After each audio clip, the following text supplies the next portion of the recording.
Hi, everyone, and welcome to Dare to Thrive, how to let go, get unstuck, reconnect to source, and experience happiness and abundance in every area of your life.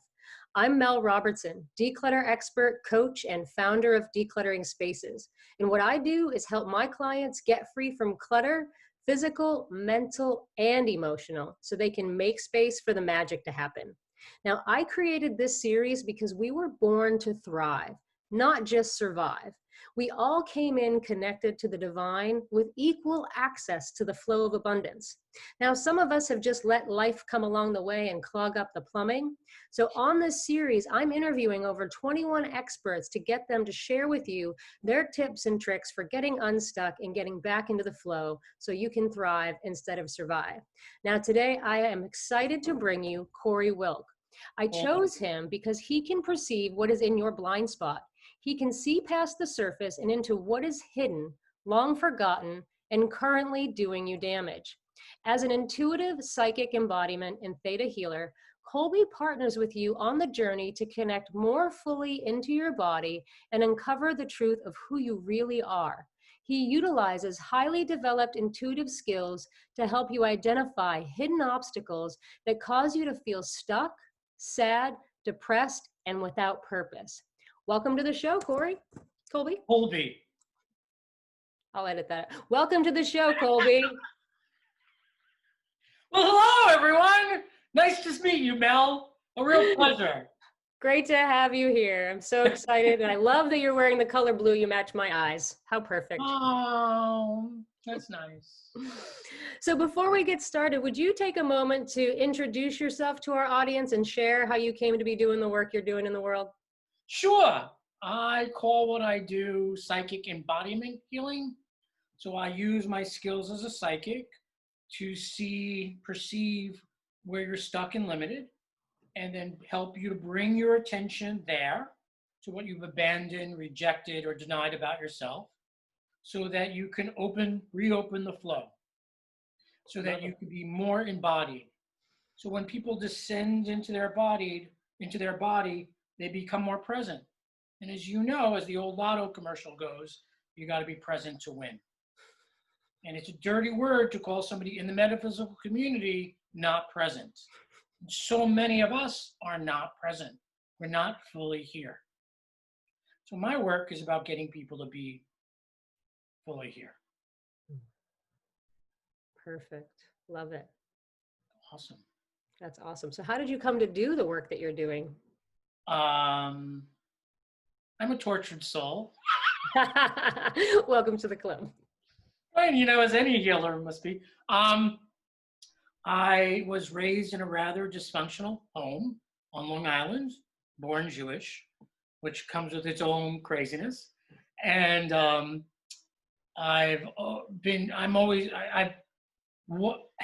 was born a natural empath. Like, I'm able to feel what you're able to feel. Probably a couple of seconds before you feel it. And so for me as a child, it served me because I was able to determine whether it was safe to go downstairs. I'd feel and sense what my mother or father or brother or sister were feeling, so I would know whether to come down or not. And so I went on to study therapy, and I realized, like, wow, in classes, I know a whole lot more about other people than they do, my other classmates. I'm like, oh, right, I have this skill set that I don't talk about. Right, okay. And then I noticed when I was working as a therapist that my clients were doing better. I was doing better. I was making more money, getting into a relationship and the like. But there was something left. And I was dating a guy at the time who broke up with me. And he said, I said, why are you breaking up with me? He's like, you can never be satisfied. You always want something else. And I'm like, well, that's just the New York Jew in me, right? That's just me pushing. He's like, oh, you don't get it. So exasperating. I'm like, psh, psh. And then I went to somebody, a healer, which was way outside of my bandwidth. She said, would you like to know what satisfaction feels like? I said, sure, of course. She rolled her eyes up into her head and I felt something go through me, and it was grounded, it was calm, it was joyous. And I'm like, oh my God, this is satisfaction. This is it. And so it began my journey in expanding my skills to do what I do now, which is work with clients to help them release their suffering, get unstuck. Beautiful. I love what you're doing in the world. That's awesome. Oh, God bless you. We need more like you in the world, especially now. Especially now. Absolutely. What a great skill to have, to know that it was safe to come downstairs in a tumultuous home, for sure. You know, any of these skills have their pluses and minuses, right? Like, I'm able to, for a long time, I would be more interested in what somebody else was feeling rather than what I was feeling. So I noticed in the metaphysical community, we're really good at interpreting what other people feel, but we may not know what we feel. We may not know that we fit. We may not know that we belong here. And so in some respects, I think the metaphysical New Age community has done a disservice to us, teaching us about joy and elevation and extending beyond our bodies.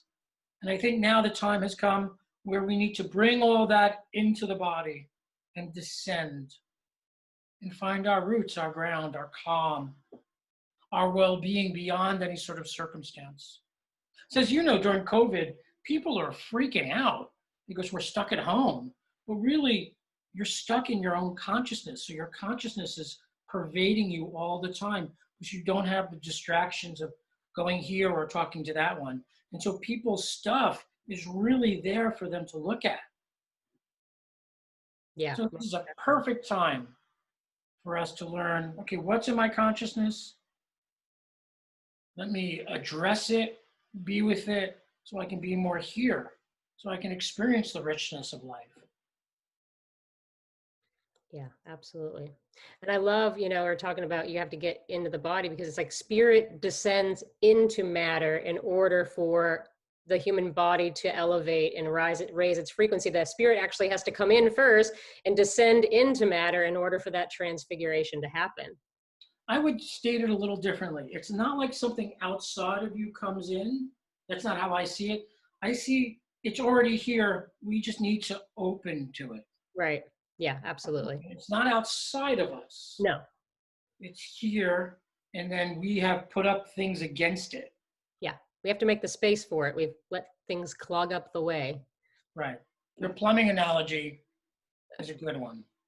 Yeah, we've got that big channel going on. It's always flowing through us. It's always there. It just gets clogged up.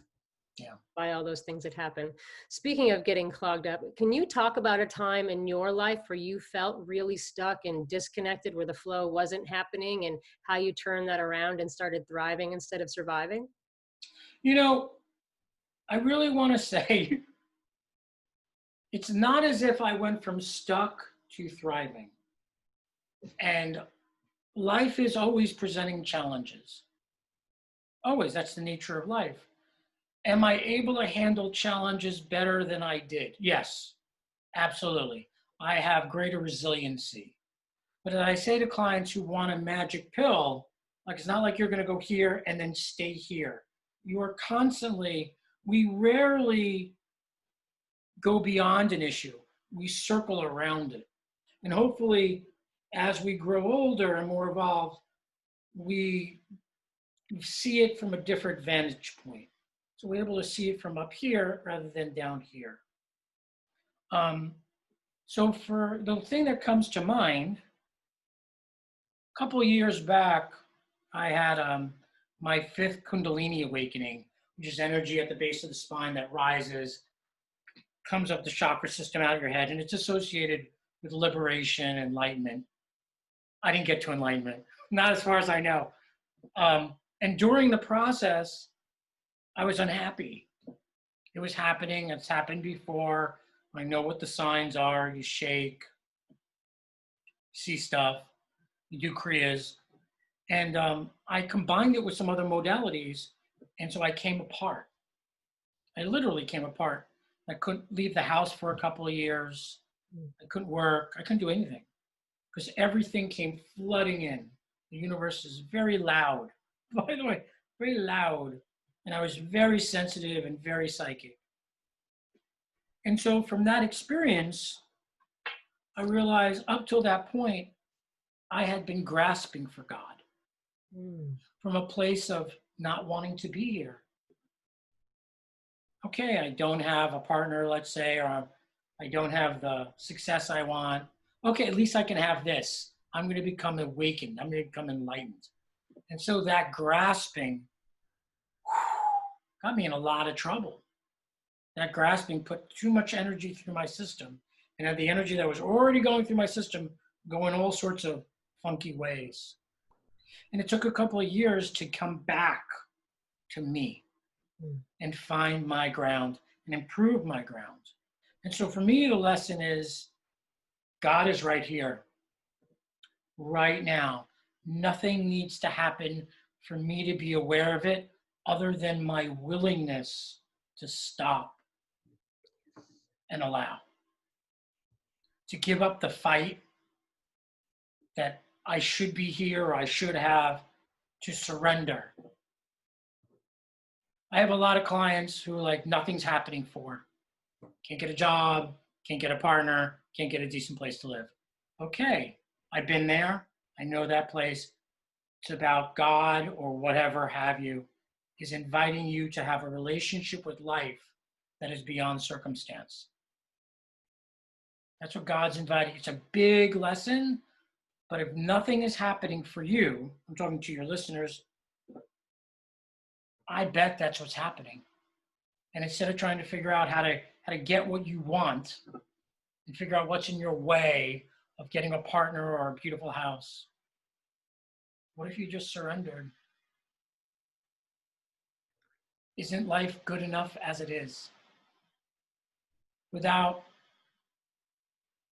having to be thinner or whatever have you.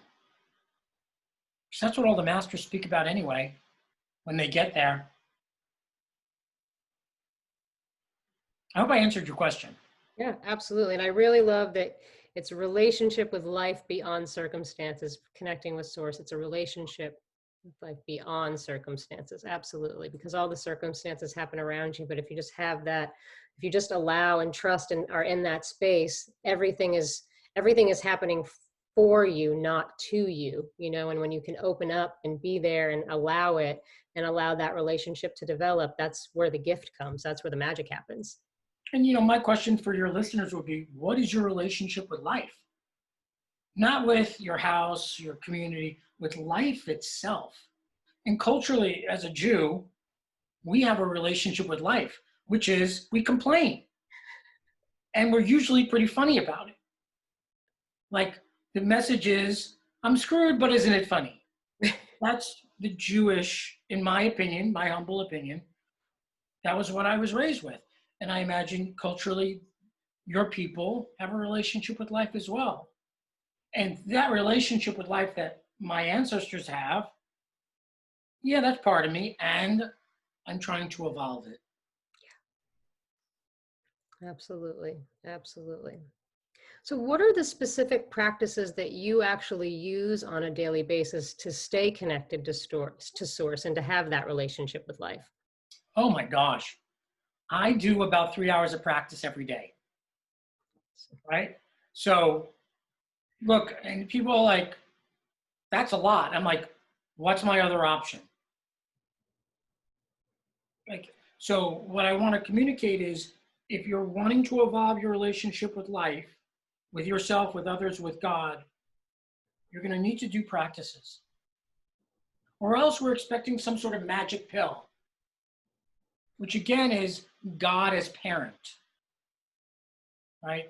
And God is neither a parent nor is God a slot machine where we do, oh, if I do these prayers or I say these incantations or whatever, God's going to give me my goodies. God is not a slot machine. God is not Santa Claus. Okay? So if you want to bring yourself into a more productive, prosperous attitude, you're going to have to work your psychic anatomy. So we have a liver, hopefully, you have kidneys, you have adrenals, and you also have psychic anatomy, that allows you to access different states of being. You just need to know where they are and how to work with them. So the first thing I always teach clients is where their still point is. Still, S-T-I-L-L. And a still point is the space 3 fingers below your belly button and in the middle of you. It is your hara, your dantian. I refer to it as your still point because when your consciousness is there, you calm down. I do this if I'm going on a date or I'm nervous. I'll just bring my attention there. Everything calms down pretty quickly. I'll share this and several other practices, assuming there's time. But the key here is to practice. If you don't practice, it's not going to be available to you when you're in front of your mother-in-law at Costco getting overwhelmed or fighting it out with some woman at IKEA. It's not going to be there. You've got to practice so that you can call upon it when you need. So many metaphysical types want answers, but aren't willing to do the work. If you're not willing to do the work, you are a spiritual hobbyist. You're not a seeker. And that's okay. But you're messing around with stuff you don't need to be messing around with. Okay, having said that. So if you, as my test subject, Miss Mel, if you can bring your attention 3 fingers below your belly button and in the middle of you. So if I were to do a cross section of Mel, there she would be. And so Mel, you want to go further towards your back and down. There you go, right there. Hang out. And breathe in through your nose and out through your mouth. You're breathing in through your nose and out longer through your mouth. There you go, keeping your attention in your still point. Now your feet are turning on, your feet start sucking up energy. There you go. And you'll feel a calmness, a serenity, an ease.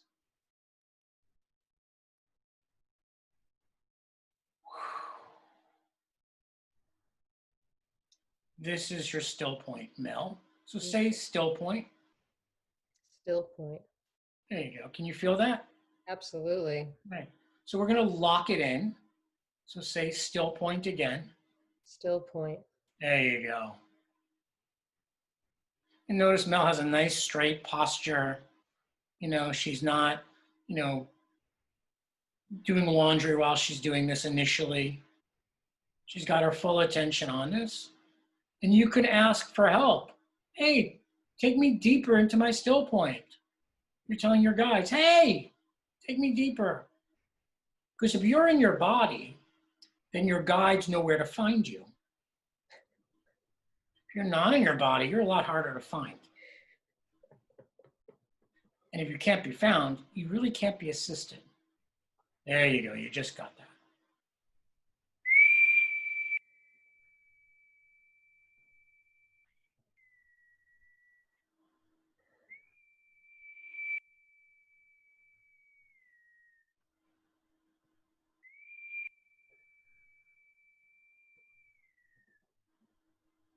Whistling is just to clear energy that might be in the way of you descending. By the way, I can't whistle outside of me working as a healer. Can't even do it. I can whistle real loud. There we go. Good, how you doing? Good. All right, so open your eyes, Mel. And now we're gonna jump around. So jump around. Jump, jump, jump, jump, jump. And sit back down. And now we're gonna test it. So now we're gonna change your state. So now you're gonna go back to your still point. So close your eyes, breathing in through your nose and out through your mouth. And you're gonna say still point. Still point. And your attention, there you go, should drop right back down. There you go. That feels so good. Easy, simple, quick. When I was first engaging in my path, People were telling me to meditate for 20 minutes, an hour, and I couldn't sit down. So now I do, obviously. So all the practices I teach and generate or get to generate are very simple, quick, and effective. So that people who can drop. It's so powerful. Like, I mean, I could totally feel the drop in and then just this whole calm, like a total different calm than I've ever felt in anything that I've ever done. Like, that was just so powerful. And you just, thank you. And you just sit there, and you hang out. Hmm. And then once you get this, you can be driving and do this. You can be doing laundry and do this. Once you get it, and you can open your eyes, right, and not all be zoned out. Um, yeah, like I said, I think the metaphysical community has done some harm opening these chakras, but not necessarily addressing this. It was one of the things that I struggled with for a long time. I always had people tell me that my energy was above my, from my fourth chakra and above, that just wasn't down in my lower chakras at all. I was just operating up here, and I need to get grounded and come back into my body. So that was definitely something I struggled with for a long time. Right. The joke was I used to actually have really spiky short hair, and I would have one little piece that hooked over, and my friend was like, "That's the only thing that keeps you on the planet, is your little hook on your hair." A little hook. That's adorable. Oh, awesome. Well, thank you so much for that. That was super powerful. I'm gonna keep practicing that. I like that a lot. That's Um, awesome. I understand that you have a free gift that you want to share with our audience. Would you take a minute to share a little bit about it? Absolutely. Woo! It is called the New Tree Ceremony. It is not lightweight. I'm warning people. If you, your listeners, have something you want a complete reinvention of, your love life, your relationship to life, your prosperity, your job, your relationship with your dog, you want a complete reworking, this is it. But warning, this is not, if you have a room, this is not like, oh, I'm going to clean my closet and you take out a shirt. And no, this is the whole closet gets taken down, thrown on the bed, all the stuff. So this is for people who want a complete reworking of that area, no attachment. So it's called the New Tree because based on the Kabbalah, life is a tree, the tree of life. We are taking that tree down. We are thanking it, and we are putting up a new tree. We are watering it. We are inviting it. We are inviting rebirth in complete surrender, which is, in my opinion, the only time that real rebirth can happen. And isn't that what's happening now anyway with Corona? Aren't we being forced to look at ourselves and be like, this does not work for me. I'm terrified to let it go, but it does not work. I must release this. So it's a good time for the new tree ceremony. Yes, it's the perfect time. Absolute perfect time.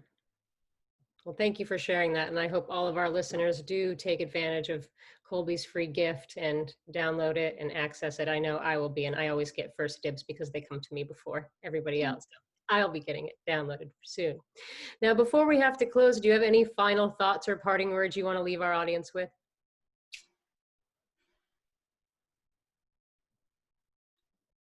The time of coronavirus, this period we're in now, feels like a time of clarity for people. Like, this is an opportunity to get really clear about what feels like it's an alignment for you. Not what you have to have, not what you need to feel comfortable, but what is yours to do. This is an incredible gift the universe has given us. And there's incredible awakened energy coming in. And there's also a lot of crazy energy, hectic stuff. It's all about where you put your attention right now. So my message is invite clarity at any cost. because there's a huge cost to not having clarity. Huge. You don't want to pay that. That's my suggestion. Well, thank you for that. Yes, you want clarity, because when you don't have clarity, it's painful. Running your head into a wall over and over again, expecting different results, that kind of thing, you know. Yeah, but haven't we all been in relationships where like, I don't want to get clear about this. I just want to Yeah. stay. I Yeah. don't want to know from nothing. Uh-huh. Yeah, the first half of my marriage, I didn't want any clarity, and I wound up taking myself to the point where I wanted to die at 34, and then I chose to get clarity, and it still took another 7 years to unenmesh and undo that and finally end the marriage. Yeah, I get it. Totally get it. Right. So it's not an easy process. I think that a lot of New Age metaphysics, oh, just surrender. It's not easy, right?